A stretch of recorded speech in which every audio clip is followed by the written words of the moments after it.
Right. Ahoy, dear friends of Worldwide School. Thank you very much for gathering here, coming for the webinar. It's a big pleasure to greet you all. And before we begin, let me just navigate you to a place in your Teams app, which is called the chat. Could you please click the chat button and uh, would you be so kind to let me know if you can hear me, if you can see me, if you can see the screen, if everything is okay, okay? Because without this, I really cannot start. So I can see some activity happening. Yes, thank you, Alexandra. So I guess we can begin. So ahoy again. We've gathered here to talk about an exciting topic, which is nautical expressions in everyday English. Nautical expressions. I'm hoping, I'm really hoping that you will enjoy this webinar as much as I did enjoy preparing it, because it's full of amazingly interesting phrases and words and stories. You will see words and phrases that you know, that you sometimes use. I'm sure about this, but you will also learn a few new ones. So, nautical expressions in English. My name is Piotr Święcicki. I work for Worldwide School, and this is where we begin our voyage across the English vocabulary, which has some nautical origin. As you know, as you know, Britain, British people are a nation of seafarers. Just it's enough to think about the actual location of their homeland, right? It's an island. So sailing has been in their blood for ages. Maybe now they are not such a big power as they used to be, naval power, sea power, as they used to be in the 19th century and in the 18th century. But what is quite surprising is the number of expressions and words which somehow permeated from the language of sailors to everyday English. So this is what we are here for, to learn something about the origins of some of the language you know and some of the language you will discover. Good. So before we begin, I'll have a little question to you about a person who will be important in many respects across our journey. I'm going to give you a short biographical note of this person without revealing his identity, okay? And I'd like you to use the chat box if you know who I'm talking about. Please use the chat box and just take a guess. Okay, you probably don't know who I'm talking about right now, and even if you do, just try not to give the answers in the next 1 minute or 2 minutes. Okay, let's not spoil the fun for the others. So, who is our hero? Our hero. These are his photographs, childhood photographs. Does anybody know? You can take a guess right now. Horatio Nelson. I have no idea who Horatio Nelson was or is, but it's not Horatio Nelson. But it was a good try, Mika. You can send me a link about Horatio and others too, if you think it's worth reading about this person. But it's not Horatio Nelson. Oh, Horatio Nelson. Ah, this Nelson, like the Nelson, right? Like the Nelson column. I'm not good in history. No, it's not Horatio Nelson. This guy was Polish. He was born in, back then it was Poland, now it's Ukraine, in Berdychiv in 1857. And he had quite turbulent childhood. He moved to places. He was born in Berdychiv, then he and his family moved to Warsaw, then back to Ukraine. Then, unfortunately, his mother died when he was very young. Then he and his father moved to Kiev, And then they moved back to Poland, Krakow. Well, it was Poland back then. Actually, it wasn't Poland. It was Russia and Prussia and Austria, because that was during partitions. Poland didn't exist. His father dies also very soon, and he becomes an orphan. His uncle is starting to look after him, and then he moves to Lviv for education. He started his, I guess, high school education in Lviv. Do you know who I'm talking about? Um, no, not yet. Okay. So then this hero of ours moves back to Krakow, and he starts his high school education. But he and his uncle, they have an idea. He's a very good student, by the way. They have an idea. Uh, Actually, our hero has this idea. I want to be a sailor. He speaks foreign languages. He speaks Russian. He could be a Russian sailor, but he doesn't like Russia, actually. So it's not his destination. Russia is not his destination. But he also spoke French, quite good French. So he had this idea, okay, I'm going to be a French sailor. And this is what I'm going to do in life, because I've read so many books about sailors, and sailing will be my career, and I will pursue it. So he goes to France, and he becomes a French sailor, and he gets promoted because he's a quick learner, as we will see in a moment. But at one point, he starts having problems, like because of political situation. He starts having some legal problems with the Russian ambassador, Russian embassy or consulate, because Poland didn't exist at that time, so he was a Russian citizen, and Russian didn't want to send some documents, and he just couldn't work for the French authorities any longer. So he gets an idea. I'm going to go to England.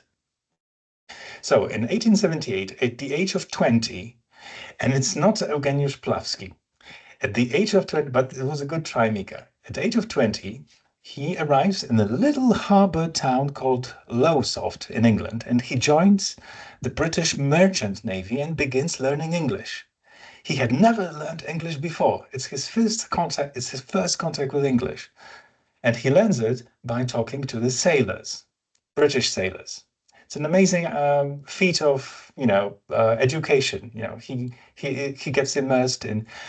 Oh yeah, yeah. You're on the right track, Sylvester. Actually, that's bullseye.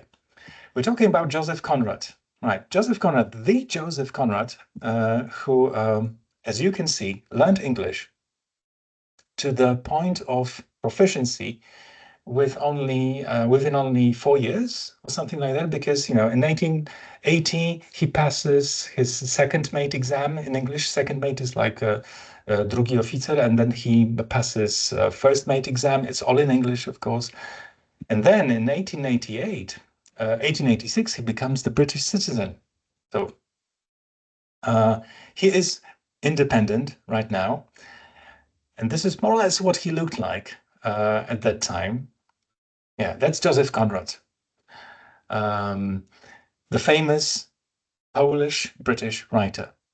That's the first ship on which he worked as captain. The first trip was to Thailand and Australia.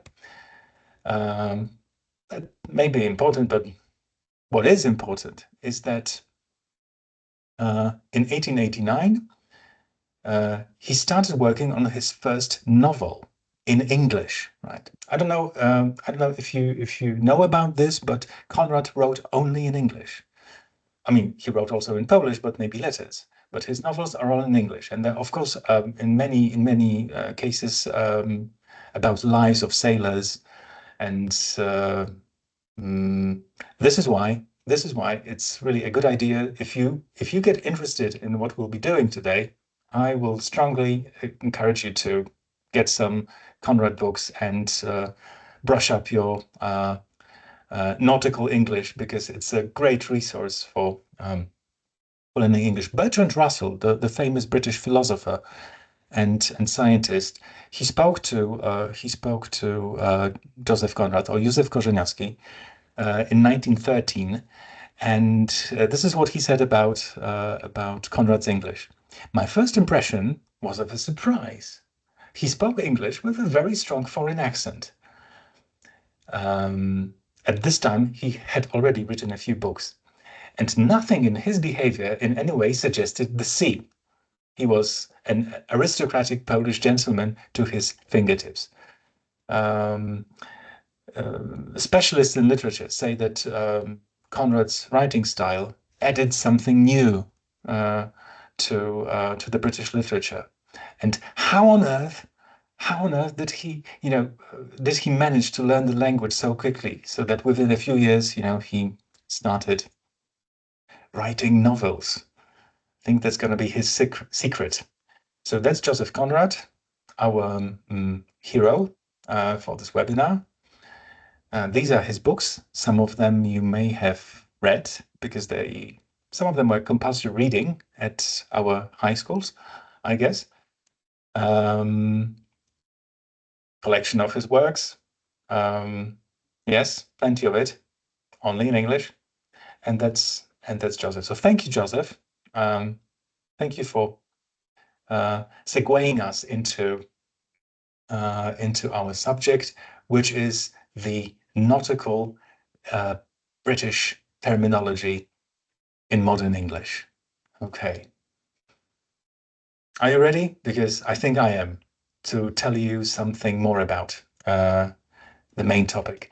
I've divided this webinar into two sections. The first section deals with the most common phrases that I'm sure some of you have used or even use on a weekly, daily basis, which are connected to the life of sailors.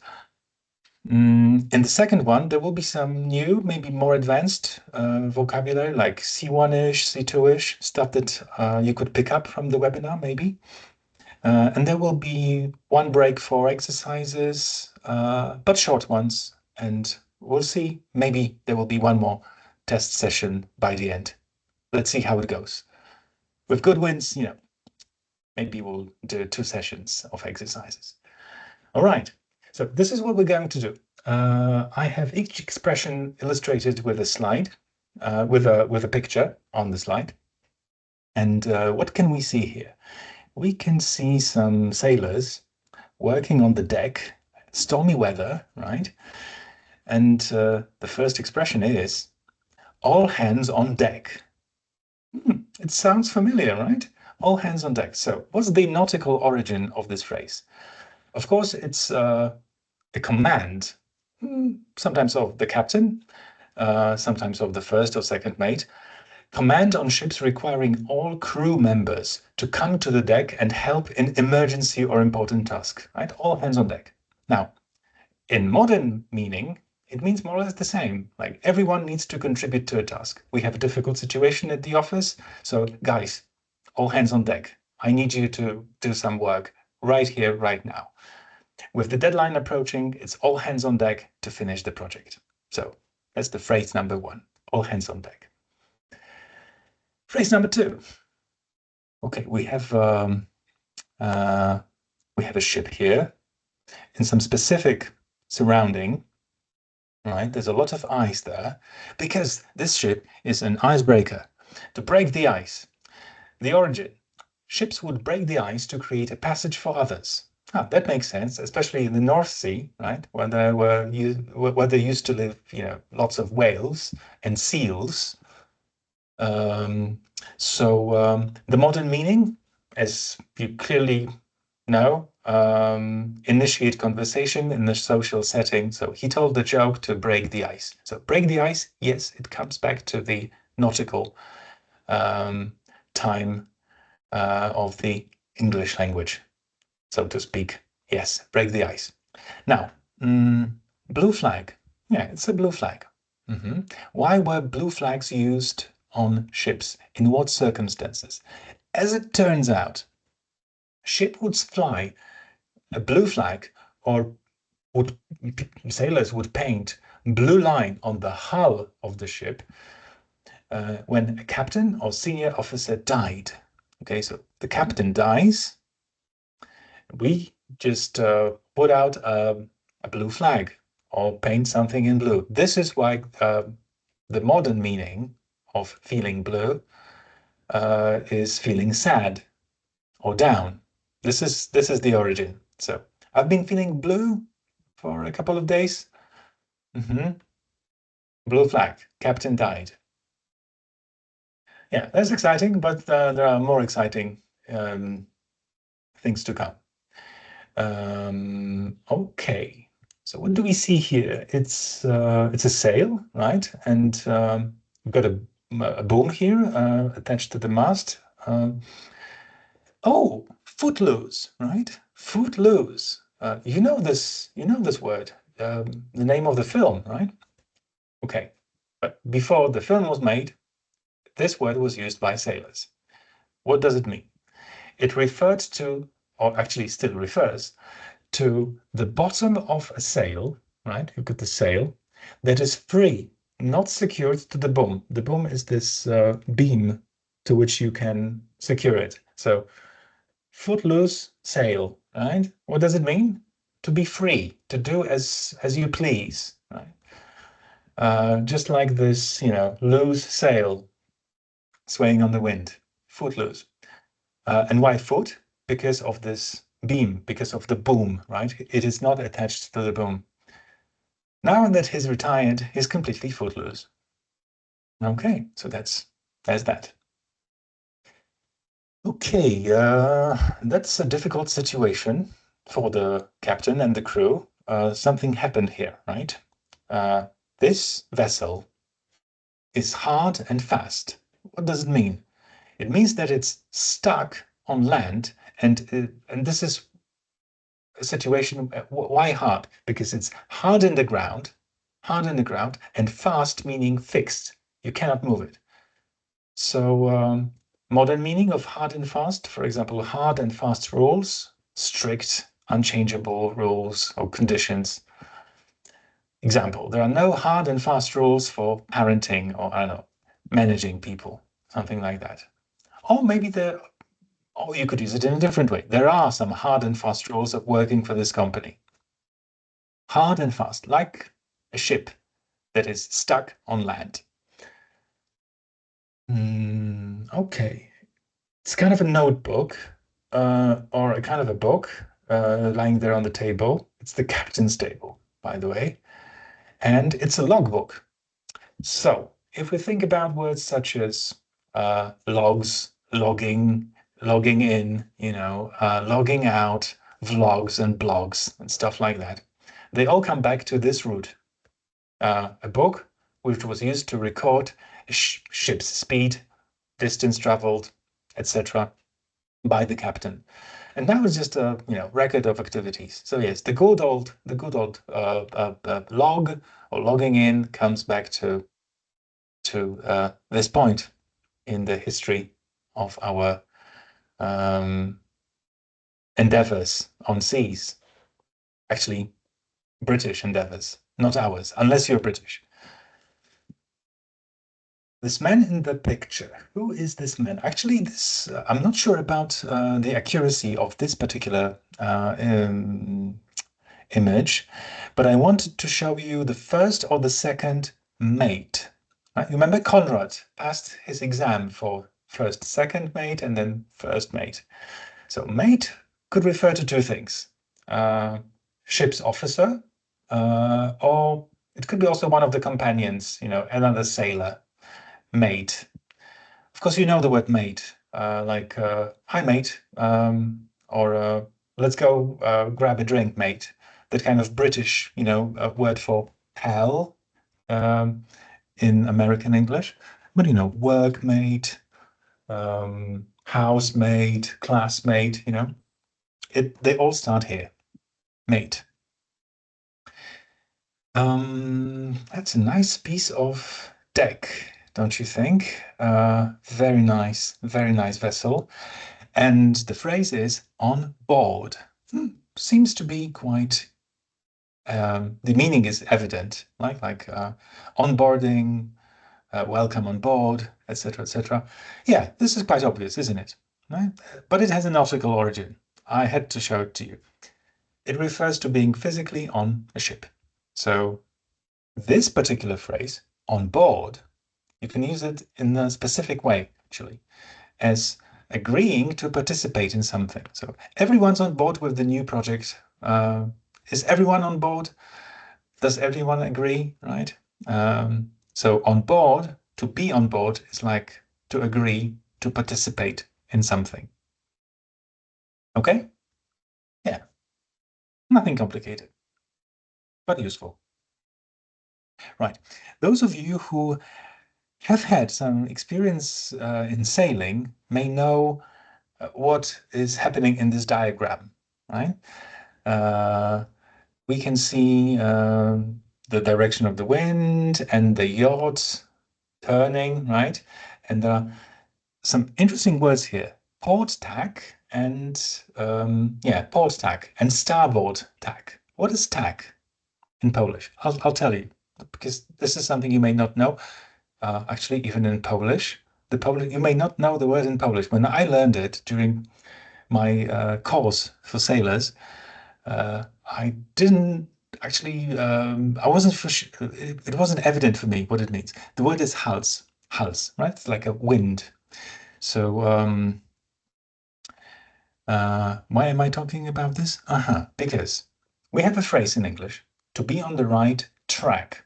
But before, I'm not sure if before, maybe at the same time, another phrase was used and actually it is still used, on the right tack. If you are on the right tack, it means that the wind is blowing in the right way so that you can move the way you want to move. Okay? So what it means in English right now, doing the right way, doing things the right way, being on the correct path. The new market strategy has put us on the right track, for example, or tack. You may choose. Hals in Polish. Wind in sailors' terminology. Okay, here's our next guy. Lots of colorful flags, right? Colorful flags. Did you know that sailors had another word for flag? And it kind of makes sense. The other word for flag was colors. So maybe you've heard this, to pass an exam with flying colors. If you have come across this, have you ever wondered like why flying colors? You know, what's the story behind this? So here's the answer, right?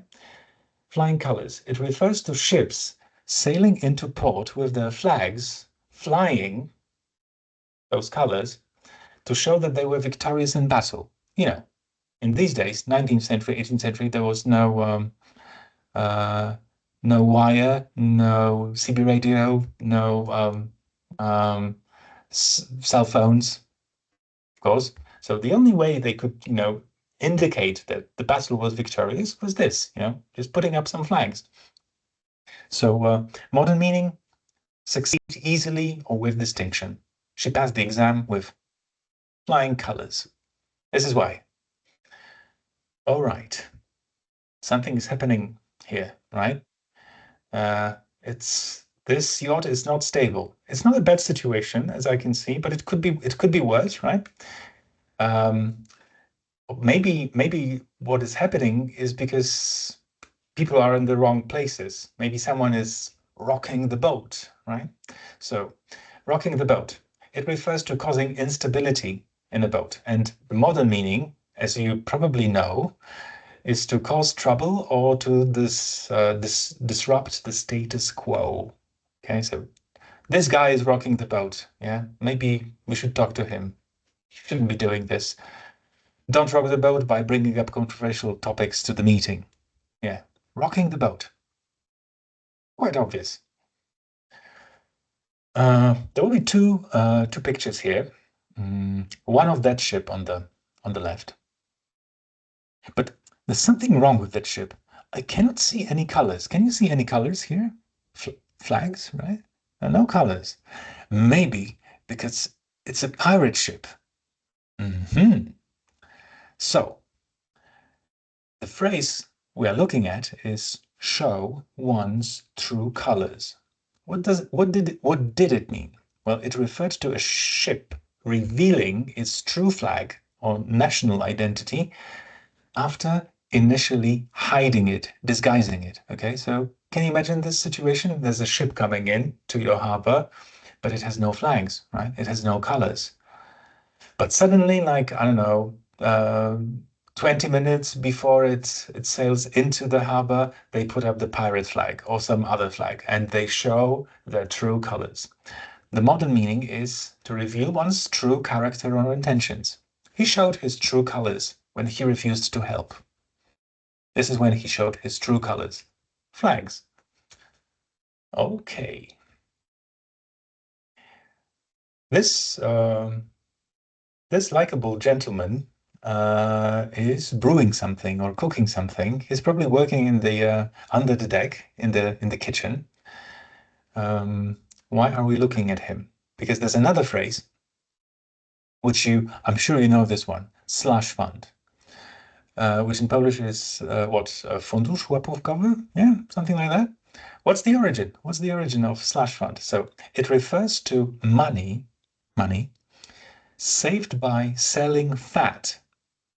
At that time, it was called slush, probably colloquial. So fat left over from cooking meat on ships. So these guys, these cooks, they were just, preparing meals and saving the remains of the fat aside, and then they would sell it for money, of course. So modern meaning, fund used for illicit, illegal, unofficial purposes. The politician was accused of using slush fund for personal expenses. Slush fund goes back to the time of ships and sailing. Okay, stormy weather, right? You can see some stormy weather, and the boat is tipsy. The boat is tipsy. What does it mean? In nautical terms, tip or tipping referred to the tilting. This is tilting, like horizontal, vertical, and now I'm tilting. This is tilting. So tilting or unsteady movement of a boat. Yes. So that's being tipsy in sailing. A boat that was unstable or leaning to one side. And now what it means to be slightly drunk, unsteady or wobbly due to alcohol consumption. So after a couple of drinks, he was feeling tipsy and started giggling and everything. Like the boat, tipsy. This is not gin, this is water. Just wanted you to know. All right, so we're almost done in the first part. What are those sailors doing? They are just resting, right? Sailors resting. But maybe they are under the weather. You must have heard about this idiom, right? Under the weather. If you are B1-ish, B2-ish, to be under the weather. Why under the weather, right? Here's an explanation. Sailors who were feeling seasick were sent below deck, away from wind and waves, of course. And this is how under the weather, under deck was coined. Yes, so under the weather, it means that you are under deck, and modern meaning is you're feeling ill or unwell. You don't have to be seasick. It's about just being ill. I'm just a little bit under the weather today. Yeah, sore throat, headache, a bit under the weather. So you don't have to be a sailor to feel under the weather. Yeah. Oh, we have the first quiz. So you will have to use the chat right now. So now let's navigate back to the chat. And here's the first little exercise. I want you to just give me some ideas how to connect the things on the left with the things on the right. You don't have to do it all. Just, a couple of suggestions will be fine. There are many of us. So could you just say something like, 3C, 4A, stuff like this, and try to test your memory a little. So let's see how it goes. I can see some of you are typing. Great. Thank you very much. All hands on deck, break the ice, feeling blue, footloose, hard and fast, log and mate. That's not very difficult, is it? Without commitments, free, record or journal, everyone is needed to help, friend or companion, feeling sad or depressed, initiate conversation, ease, tension, strict and unchangeable. I don't see many of you typing. I can see only one or two people. Come on, you can do this, Get engaged. Take a risk. Yeah, people. Contribute. I have to speed up, I have to change the slides because the time is ticking. Tick-tock, tick-tock. So maybe my chat is blocked. Let's see. I'm turning it on again. Okay. You've decided to wait a little. Oh, we have the answers. Oh, shit, that's great. So 7D, 7D, mate, of course, friend or companion, 6B, log, record journal, 2F, break the ice. Yeah, that was easy peasy, wasn't it, Eva? Yeah, 5G, of course, 5G, hard and fast, strict and unchangeable. And thank you to everybody else. I have to change the slide. So compare your answers with these ones. All hands on deck. Everyone is needed to help break the ice, initiate conversation, ease tension, feeling blue, feeling sad, depressed. Captain dies. Foot loose, like the sail which is loose, not connected to the boom. Hard and fast, like the ship, stranded. Log and mate. So thank you very much. We can move on to the next part of the first exercise. I forgot about this. There's the second part. Okay, so now focus again. The first one is on board.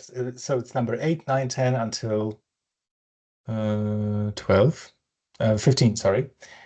So on board, on the right track or tack, pass with flying colors, rock the boat, show one's true colors, tipsy under the weather. So next challenge, and I can see you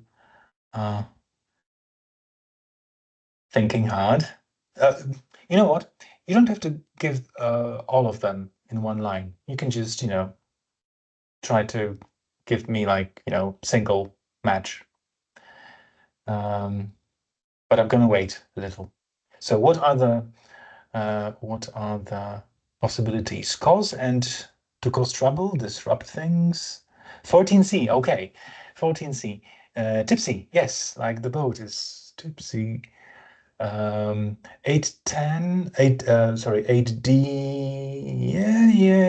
Yeah. 10B, 11A, 10B. And 11A. Exactly. Okay, you're great. Thank you. These are the answers. Thank you for you did it mainly for yourselves, just to check it with what you can see on screen right now. I hope your answers match these ones. If they don't, you just learned something. So can we move on? Okay, let's do it. We have plenty of interesting idioms to come. So what do we see here? We can see two yachts, of course, and two birds. It was difficult for me to find an accurate picture of two crows flying somewhere around a ship or a yacht. So the idiom goes like this: as the crow flies, as the crow flies. So this is the story. Sailors used to release crows to find the nearest land because crows fly in straight line. Okay, so can you imagine the situation? You don't know where you are. You don't know where the land is. Who will know? Ah, the birds will know. So let's release the crows. They will show us the way. Makes sense, right? The current meaning is in a straight line or in the shortest distance. In shortest distance. So the town.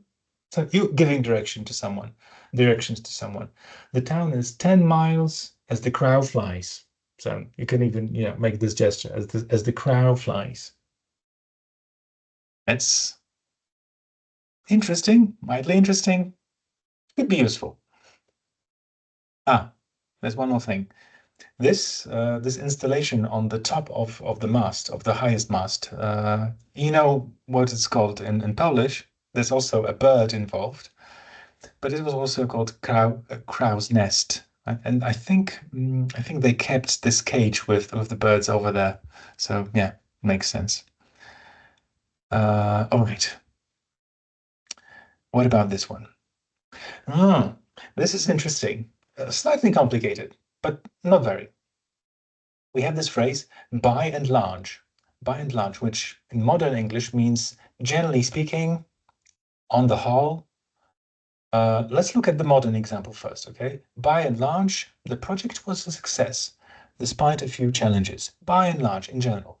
Now, let's take a look at the history of this phrase. In sailing, in sailing, ships can sail by the wind, so by the wind, so close to the wind, or large, you say large, so with the wind at your back. So the phrase, as you can see, refers to navigating under various wind conditions, from the back or from the front, by and large, so generally speaking. But first it was used by sailors.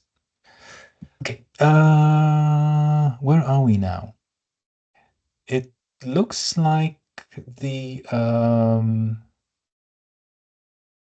side of the ship and the waterline, and the phrase is between the devil and the deep blue sea. Okay, so where's the deep blue sea? The deep blue sea is in the left bottom corner, and the devil is the ship. Okay, so if you are between the devil and the deep blue sea, well, you're in trouble. Yes, you are stuck between two dangerous and unpleasant options. Either to drown in the deep blue sea or be killed by the ship. Because actually, this place, to be in this place, it's not a good place to be, as I've heard. So I'm between the devil and the deep blue sea with this decision. Can you see the meaning? Great. Uh, of course, it doesn't only mean to be in a dangerous situation. It's like between two bad options, like I'm between the devil and the deep blue sea. So I don't know which to choose. Hmm. It doesn't look tasty, does it? And of course, I had no access to photographs of the food that 19th century sailors would have on their ships. But I wanted to illustrate this little idiom, to chew the fat, to chew the fat, chew the fat, chewing the fat. So apparently, sailors would chew on tough, salted fat during long voyages. Um, there was an element of some kind of medical element in that as well, because I don't know if I'm right or wrong. I may be wrong. It somehow helped to protect them from scurvy, but also there was something to eat. So long voyages. Can you imagine, a chunky, thick piece of fat? You have to really chew it and chew it and chew it, but you are not alone. You are surrounded by your mates, right? So they are all chewing, you are all chewing, and you are just, talking about things, gossiping about the captain, about the profits, uh, what you will do when you come back home. So actually, and all the time, you are chewing the fat. Engaging in modern English, it's like engaging in casual conversation. Um, So you're meeting your friend and you spend hours chewing the fat at the cafe. So there's nothing unpleasant about it. Yeah. Uh, you're just chewing the fat, just talking. All right. These two devices, they are called blocks, and they are used not only on ships. The phrase we are looking at is chock a block, chock a block. So imagine a situation in which these two blocks in your ship's rigging are all the lines, and ropes are so tight against each other that they cannot be tightened further. Okay, so this is when you like have a chock, a block. You cannot move it. Modern meaning is completely full or jammed. So there's a chock-a-block in this place, on the street. The restaurant was a chock-a-block last night. It was a chock-a-block. Yeah. Yeah. I'm not sure how useful it may be, but you're watching a TV series or a film, and someone says chock-a-block. What does it mean? Now you know. This is not a good situation either. Stormy weather, not a good situation. This kind of weather, not a good situation. Why? Because there's no wind. And our phrase here is dead in the water. Dead in the water. No one's dead, but it's about the situation in which the ship is unable to move because it has no wind or propulsion. Right? No engine, no wind. And it means to be stuck without progress or hope. Example. The project is dead in the water without funding. Sorry, I should read it aloud in a different way.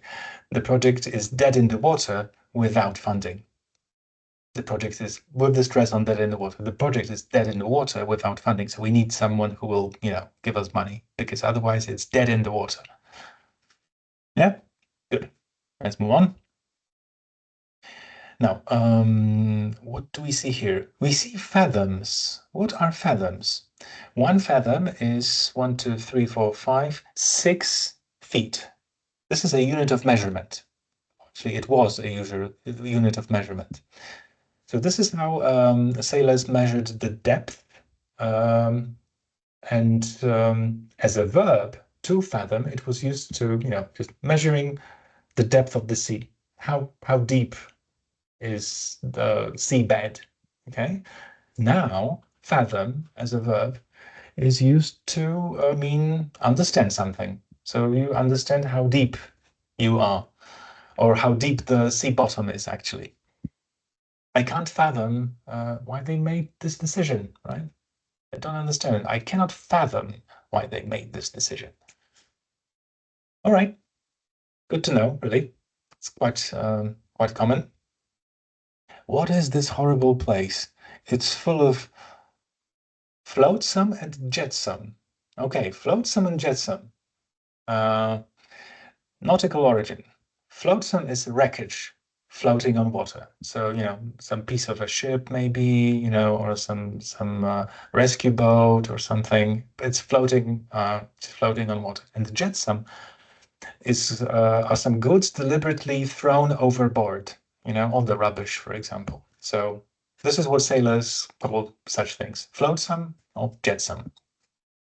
And flotsam and jetsam together in modern English mean useless, discarded items. So his garage is full of flotsam and jetsam. Is your garage full of flotsam and jetsam?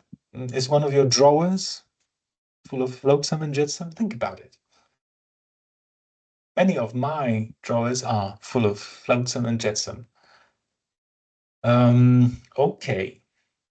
What are we looking at here? We're looking at something very complicated, as you can see. Ship stopped, ship making headway, and ship making sternway. So going forward, going backward.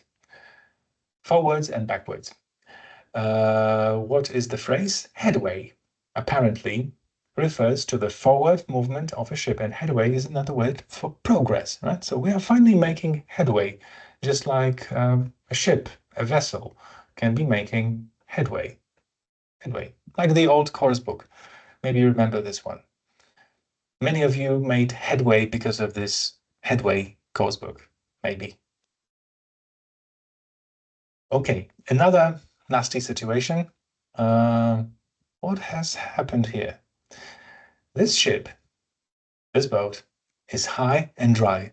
High and dry. You see, it's high and dry. Why? Because the tide receded. There was water around, but it receded. So now the ship is high and dry, and yeah, it's a little bit like the other idiom we talked about, but this meaning is different. Here, it's to be left in a difficult or helpless situation, to be left high and dry without any support, without any help. So when the funding was cut, the project was left high and dry. So like this poor old ship, high and dry. Oh, this is exciting in itself, actually. Learning how to do these things, knots. It could be also exciting to show someone the ropes, especially someone who begins their, career with sailing. So showing the ropes, it's about teaching how to do knots, how to rig ropes, etc., etc., etc. And nowadays, of course, it means to teach someone the basics of a task or job, to show someone the ropes. I'll show you the ropes on the first day when you come in, and it will be a part of our induction. Blah blah blah. There's showing the ropes has a little brother, and it's this idiom, to learn the ropes, right? So you can show the ropes, but you can also learn the ropes on your own. So it refers to learning the rigging. So working with ropes on a ship, and sails too, of course. So he's still learning the ropes. These two, very often used. So yeah, just like this one actually. Two pictures. They have one thing in common: the word bearing. You see, direction of bearing. So someone is working on navigation on the right, and the diagram on the left, it shows the relative bearing to this vessel, right? So why are we talking about it? Because we have this phrase, let me get my bearings. Originally, it meant referring to where the ship is, like finding the position and direction for navigation purposes. But in modern times, you're just trying to figure out where you are. You want to clarify the situation. So, okay, I know we have this, situation here. Let me get my bearings before we continue. So I need some, navigation orientation. I know where we are. Let me get my bearings. I'm looking at the clock. Good timing. We'll finish on time. This is a cannon firing, but it's a long shot. So in naval terms, long shot refers to firing a cannonball or firing a cannon at an extreme distance. So not at the other ship, which was somewhere nearby, but long shot.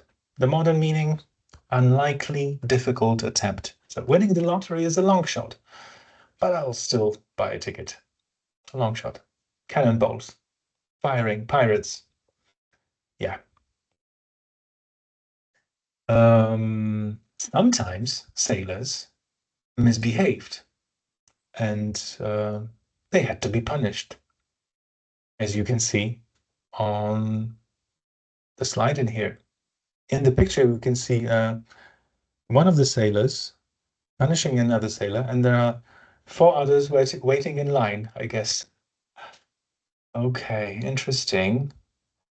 But what is the tool of torture? It looks like a whip, right? Like Indiana Jones's whip. But hang on, how many tails does it have? Like 1, 2, 3, 4, 5, 6, 7, 8, 9. 9 kind of tails. So it's not a standard whip. It hurts more, maybe. Do you know what the whip is, what the whip was actually called? It was called the Cat of Nine Tails. And this is why the idiom which you may have heard, the idiom which goes like this, there's not enough room to swing a cat. It's nothing to do with the cute furry animal, domesticated animal you may have at your home. So it's not like, there's not enough room to swing a cat by its tail. No, no, there's not enough room to swing the cat, the instrument of torture, the whip with nine tails.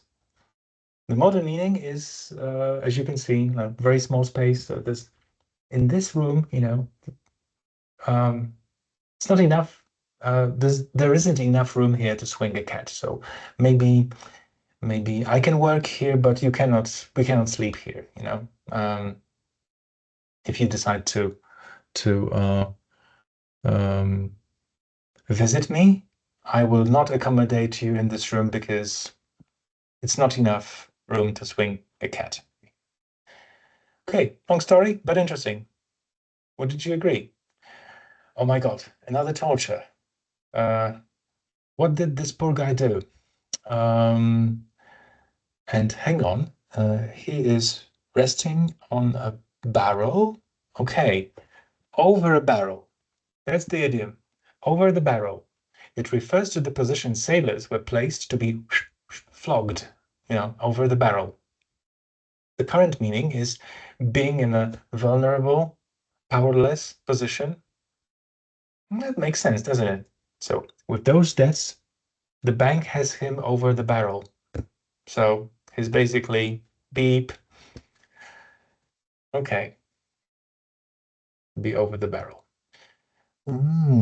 They are throwing someone overboard. My God. Why? Overboard. Man overboard.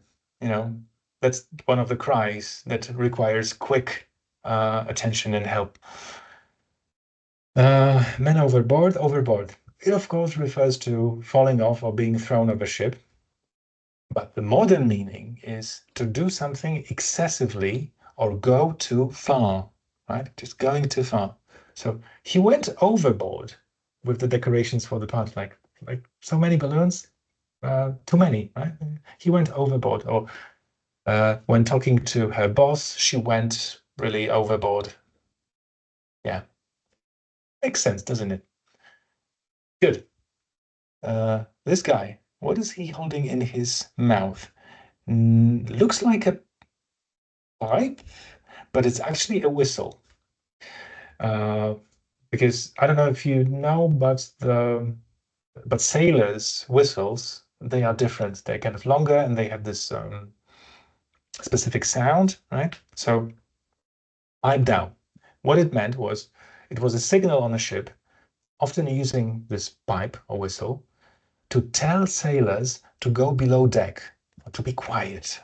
I don't know, maybe the enemy was near, so yeah, go quiet. That's the same meaning right now. To be quiet, to calm down. Could you please pipe down? I'm trying to focus. So, piping down. All right. This one is exciting. Please don't leave without listening to this one. What an order, right? Order on the left. All the ropes are nicely rigged. The board is clean. This is what it should look like. And on the in the other picture, this city, wow, city in the west of England. Maybe you've been to the city. Actually, the harbor looks more or less the way it looks in this photograph. But everything is so neat. Yeah, there's no rubbish on the streets, and all the ships are so nicely, positioned. This is what this idiom is about. Actually, phrase and idiom. The phrase is shipshape. Or you can say shipshape and Bristol fashion, because in the picture you can see the harbor town of Bristol.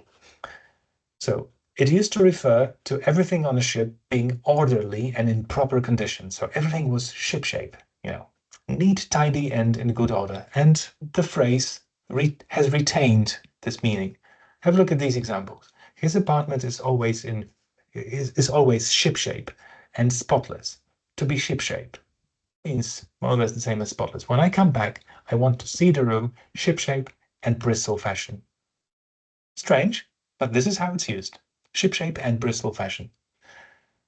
Okay, barrels. Barrels, and I have 6 minutes. It's okay. Why barrels? Well, and there's nothing. Is there something at the bottom of the barrel?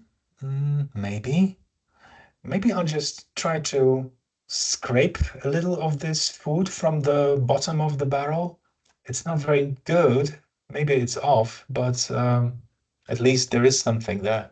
Scraping the bottom of the barrel. It refers to scraping the bottom of the barrel for the last remains of something, like food, usually something not very good, something that is off, or of poor quality. And the modern meaning is exactly this, using the worst or at least desirable or least desirable option out of necessity. So imagine you're trying to hire some people, but some good people, but no good people come, but you need to hire someone, right? So here's an example. They're really scraping the bottom of the barrel with their latest hired employees. So they know that they are not hiring the best people, but they have to man the workplaces. They have to have people. So there's just scraping the bottom of the barrel. Okay. What is this thing? Oh, I know we're running out of time, but maybe someone knows who this thing is. Not who, but what this thing is. It looks kind of familiar, but it could be anything. Maybe it could be anything. Okay, I'll tell you. It's a plate. It's a kind of plate that British sailors would use on their ships. It has it's a square plate, right? For many reasons. Less space taken, and they didn't roll down the table. So square meal, because British sailors used square plates to have their meals. We have this phrase in English right now, which means square meal, satisfying, hearty, substantial meal. After a long day at work, I'm ready for a square meal. This is why square, because of the sailors' square plates. Okay, here's another one. Taken aback. I was taken aback by her words. So I was like, surprised or shocked. Where does this come from? It refers to the sail of a ship being suddenly pushed backward by a change in the wind, and the ship stops moving or changes direction. So I was just taken aback, just like the sail and the whole ship was taken aback. That's the etymology. This looks complicated, but I will make it easy for you. So the phrase is 3 sheets to the wind. And no, sheets, you may be thinking sheets are the sails. No, sheets are the actual ropes that are attached to the sails. So let's imagine you have a ship, and it has 3 sails. So it also needs 3 sheets, which help to regulate those sails. Can you see here? Main sheet and Jeep sheet, and actually in this picture on the left we have only 2 sails. There was also mizzen sheet. So if you lose control over one sheet, this boat is unstable. If you lose control over 2 sheets, it's more unstable. Lose control of 3 sheets, the boat goes anywhere it wants. Actually, anywhere she wants. Because I don't know if you know, but vehicles and definitely ships and boats are feminine in English, so you call them a she. But anyway, you lose control over 3 sheet, goes anywhere you want. 3 sheet, actually 3 sheets to the wind, it means to be completely drunk because you lose control over these 3 sheets. Yeah. What is happening here? Touch and go. This situation, risky, uncertain situation. It was a touch and go. I know. Please, I know that we're running out of time, but I need just 2 more minutes, okay? Stay with me. So touch and go, it's a situation in which the ship would narrowly avoid running aground. It briefly touched the bottom of the seabed, but it kept on moving. So it was like, we were really lucky, it was a touch and go. That's what it meant. And our really, really final idiom is this one. Until the bitter end. What it means right now is to endure, a little bit like you guys, endure, persist until the very end, no matter the hardship. Okay, so they fought until the bitter end, refusing to give up. But hang on a second. What's with this bitter end? Is like bitter? Does it have to do with taste? No. Actually, bitter refers to bits. And you can see them in this photograph. The bits are the posts on a ship to which the ropes are tied. So the bitter end is the last piece of the rope used where there is no line left anyway. Okay, so that's why it's called the bitter end. And that's the last idiom. So we've almost made it in time. And this is going to be a homework. You will have it in a PDF file that will send you or make available to you via cloud, I guess. I'd like to thank you very much for joining me on this journey across the seas of nautical idioms in English. Don't forget about Joseph Conrad. Actually, his books are available on Project Gutenberg. So if you want to learn, refresh your sailing terminology, I just wanted to tell you that all his books are available on EPUB and Mobi and other formats for free. So you can go there. And I'd like to thank you very much on behalf of Worldwide School for joining me here today. You're great students. We're very proud that we can, teach you and stay with us. And thank you very much. I hope you enjoyed it. And if not, give me some feedback what we could do better. Thank you very much. And I see you next time, I guess, with some new webinar about something else. Bye-bye. Oh, one more thing. If you have some ideas about topics of our future webinars, you can also use the chat to let us know, all right? Or you can email us, whatever. It will be quite interesting to see what you think about it. Bye-bye. Have a good night.